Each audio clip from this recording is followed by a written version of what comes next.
Şerife'nin örgü dünyasına hoş geldiniz. Yeni bir model anlatım ile tekrar sizlerle birlikteyim.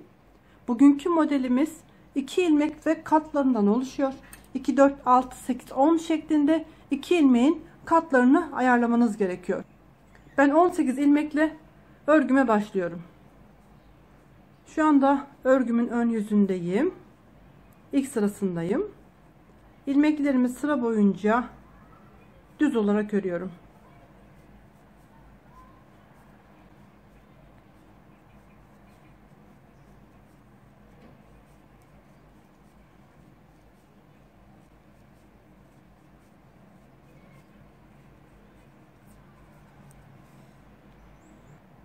Örgümün arka sırasındayım ve ikinci sıradayım.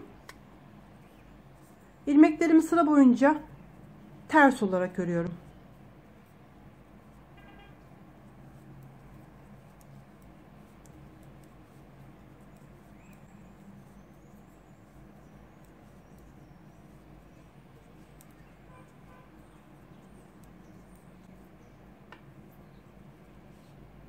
Bu şekilde iki sırayı tamamladıktan sonra örgümün 3. sırasındayım ve ön yüzdeyim.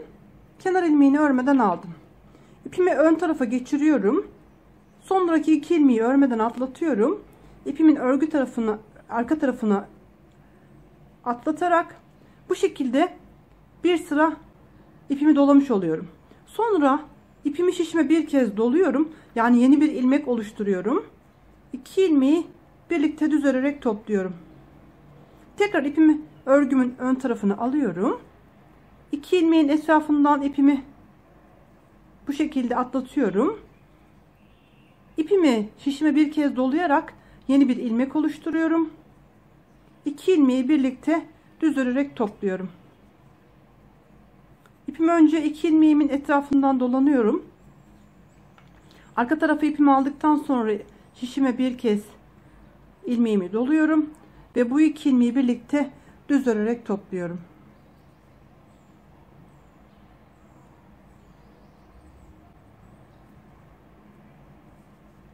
Bu sırada sayıda herhangi bir değişiklik olmuyor.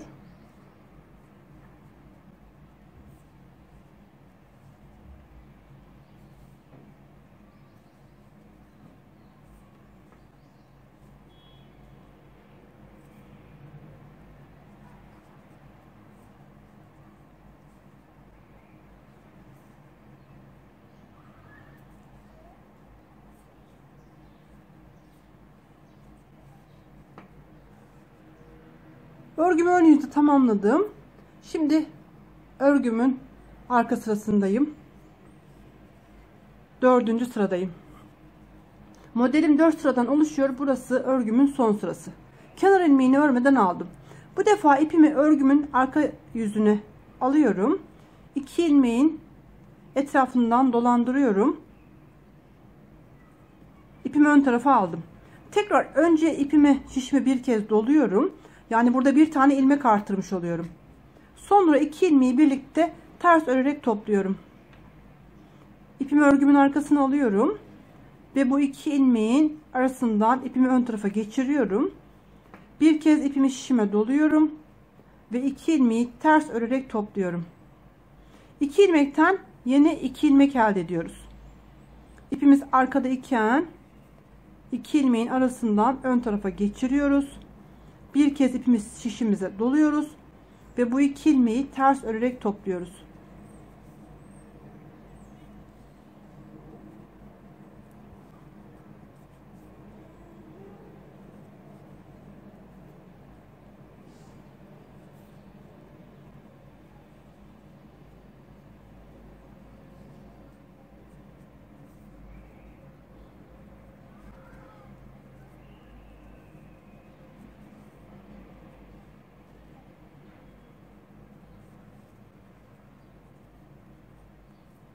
Kenar ilmeği ile arka sırada örgümü tamamladım. Şimdi bundan sonrasında örgümün ilk başlangıcındaki işlemleri tekrarlayarak örgüme devam ediyorum. Örgümün ilerlediği zaman nasıl göründüğünü görmenizi istediğim için küçük bir parça hazırladım. 3,5 numaralı şiş ile Bu parçayı hazırladım. Burası örgümüzün arka tarafı. Herkese kolay gelsin.